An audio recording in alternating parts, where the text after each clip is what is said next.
I am Mike Banker Jr. with Banner Fire Equipment, here to talk about the Weiss Draft Commander 3000. Over the years, we've grown to test over 400 trucks a year, and we trust the Draft Commander, and our customers trust the Draft Commander. A few years ago, we asked ourselves, what makes us different than other heavy truck repair shops? One of the things that we focused on was developing our pump business in the repair and testing of fire pumps in order to keep fire departments safe.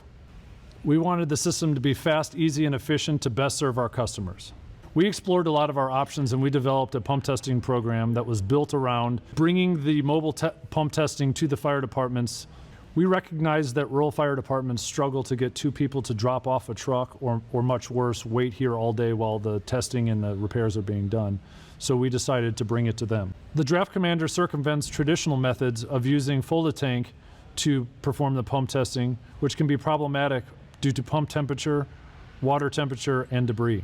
The Draft Commander allows us to constantly monitor the water temperature to keep in that safe zone below 90 degrees so that we're not doing harm to fire pumps with hot water temperatures. In comparison, the Draft Commander makes a simpler, cleaner, and more efficient alternative. I would definitely recommend the Draft Commander 3000 as a safe and reliable way for performing pump testing to either the fire department or a fire equipment dealer. I like the Draft Commander so much that I have 3 of them.